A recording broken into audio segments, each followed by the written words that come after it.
लावला ना ही लावाली ना मला तीन वाजी चालव त्याची गडी गंज सगळे भाजले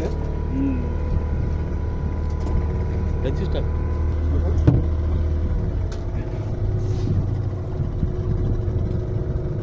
लक्ष द्या एक मिनिट. हा किल्ला 1195 ते 1205 साली राजा भोज यांनी बांधलेला होता. तेव्हा तो त्यांनी 5 एकरमध्ये बांधलेला होता. तुम्ही आज किल्ल्यामध्ये गेल्यानंतर तुम्हाला जो 5 एकरचा भाग दिसणार आहे ते राजा भोज यांच्या काळातलं बांधकाम 12व्या शतकात. त्यानंतर 1653 नंतर छत्रपती शिवाजी महाराजांनी त्याचा विस्तार 17 एकर 19 गुंठ्यामध्ये केलेला आहे. टोटल 12 एकर किल्ला वाढवलेला. बाहेरचं जे तुम्हाला बांधकाम दिसतं तटबंदीचं ते पूर्णपणे महाराजांच्या काळातलं बांधकाम आहे. तुम्ही जर समोरच्या बाजूने बघितलात तर किल्ल्याला तिहेरी तटबंदी दिसते बघा. 3 तटबंदी समोरच्या बाजूला 1, 2 आणि 3. आपला किल्ला भरभक्कम राहावा याच्यासाठी तिहेरी तटबंदीचा उपयोग केला होता आम्ही. डाव्या साईडला वरती दिसते ध्वजस्तंभाची काठी आहे. डावी दिसेल बघा वरती ही ध्वजस्तंभाची काठी आहे. उजवीकडे लाकडी बांधकाम दिसेल बघा थोडंसं वरती तुम्हाला समोर आहे बघा लाकडी बांधकाम. त्याच्या खाली किल्ल्याचं मुख्य प्रवेशद्वार आहे. हे प्रवेशद्वार गोमुखी आकाराचे तुमच्या लक्षात येईल टर्न दिसतो बघा प्रवेशद्वाराच्या इथे. तसेच समोरच्या तटबंदीवरती बघा तुम्हाला व्हाईट स्पॉट दिसेल बघा मोठमोठे पॅचेस मारले व्हाईट कलरचे. तो आपल्या किल्ल्यावरती झाला हल्ला आहे तोफांचा मारा ते कालांतराने चुन्याने बुजवलेले आहे. तुम्हाला याच भागात फक्त किल्ल्यावरती झाला हल्ला असणार मोठ्या प्रमाणात. कारण खाडीचा भाग असणार म्हणजे पाणी शांत असतं. जर जसं आपण पुढे जाणार तसा पाण्याचा प्रेशर वाढत जाणार आहे. त्यावेळी इंग्रजांची जहाज समुद्रामध्ये स्थिर राहायची नाही. जेव्हा ते पूर्णपणे आतमध्ये राहणार खाडीमध्ये तेव्हाच ते किल्ल्यावरती हल्ला करू शकत होते. म्हणून तुम्हाला बघ याच भागात किल्ल्यावरती झाला हल्ला असणार मोठ्या प्रमाणामध्ये. या किल्ल्यामध्ये टोटल 3 भुयारी मार्ग आहेत. 2 भुयारी मार्ग सध्या चालू आहेत. एक तो कोपऱ्यामध्ये दिसतो बघा दगडाच्या अडचण तटबंदी पुढच्या कोपऱ्यामध्ये दगडाच्या अडचण. हा जलमार्ग आहे. किल्ल्यात येण्या जाण्यासाठीचा भुयारी मार्ग आहे पूर्णपणे चालू आहे सध्या. दुसरा जो भुयारी मार्ग आहे तो या बुरुजावरती यायला पहिला बुरुज दिसतो का मोठावाला समोरचा या बुरुजाच्या वरती यायला किल्ल्याच्या वरती बुरुजावरती येता येते. तुम्ही किल्ल्यात गेला की तुम्हाला राईट साईडला दोन्ही भुयारी मार्ग चालू दिसतो. जो बंदवाला भुयारी मार्ग आहे किल्ल्याच्या त्या बाजूला पूर्णपणे बंद झाला सध्या.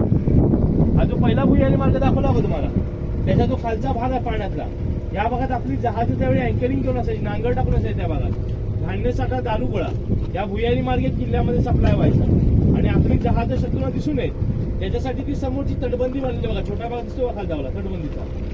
जर तुम्ही आता समुद्री मार्गे येताना बघितलं तर या तटबंदीमुळे तुम्हाला इथला कुठलाच भाग दिसणार नाही पाण्यातला. त्याच्यामुळे या भागात आपली जहाज पूर्णपणे सेफ असायची त्यावेळी. हा जो पहिलावाला बुरुज दिसतो का मोठावाला हा वाला हा या किल्ल्यातला सर्वात महत्वाचा बुरुज आहे. या बुरुजाला खूप लढा तोफा 12 बुरुज बोलतात. एका वेळी 12 तोफा ठेवल्या जायच्या त्या बुरुजावरती. मोठे जे होल दिसतील बघा चौकोनी आहेत बुरुजांच्या वरती त्यांना फांजा बोलतात. अशातल्या 6 फांजा आहेत बुरुजावरती. प्रत्येक फांजांमध्ये 2 तोफा अशा टोटल 12 तोफा ठेवल्या जायच्या त्या बुरुजावरती. त्या बुरुजावर बघा तुम्हाला तो मुख्य प्रवेशद्वार दिसणार आहे मग दाखवला जो आघाडीचा दरवाजा जीपीचा दरवाजा पांढऱ्या साईडला तो दिसणार आहे त्या बुरुजावरून. हा खाडीतला भाग दिसणार आहे. तो अरबी समुद्रातला भाग दिसणार आहे आणि हा कोपऱ्यातला भुयारी मार्ग दिसणार आहे. जे मेन पॉईंट आहे ज्या मार्गे शत्रू येण्याची जास्त शक्यता होती ते सर्व पॉईंट तुम्हाला त्या बुरुजावरून दिसणार आहे. म्हणून त्या बुरुजाला जास्त महत्व दिलेलं आहे किल्ल्यावर. हा जो समोरचा डोंगर दिसतो का बोटीच्या अगदी समोरचा डोंगर हा जैतापूर अणुऊर्जा प्रकल्पाचा डोंगर आहे. तुम्हाला असेल तुम्हाला अणुऊर्जा प्रकल्प जैतापूर हा समोरचा डोंगर आहे. उजव्या साईडचा रत्नागिरी जिल्हा आणि हा डाव्या साईडचा सिंधुदुर्ग जिल्हा आहे. या 2 जिल्ह्यांच्या मध्ये फक्त एक खाडीचं अंतर आहे. ही खाडी 54 किलोमीटर आत गेली खारेपटण गावापर्यंत आपल्या पाठीमागे. अरबी समुद्र किल्ल्याच्या टोकापासून पुढे चालू होतो. हा किल्ला पहिल्या 4ही बाजूने पाण्याने घेतलेला होता. या किल्ल्याला पूर्वी घेडी असं नाव होतं. आता आपण जिथून बोटी पकडल्या बघा तिथून किल्ल्यात येण्या जाण्यासाठी त्यावेळी छोटा पूल असायचा. ते कालांतराने मातीचा भराव टाकून ते पूर्णपणे बुजवलेले आहे. महाराज जेव्हा सुरतची लूट करून आले तेव्हा राजापूर तालुका रत्नागिरी जिल्ह्यामध्ये तिथे विजापूरच्या आदिलशाहची वकार होती ती महाराजांनी उद्ध्वस्त करून टाकली आणि हा किल्ला तहामध्ये भेटला होता महाराजांना.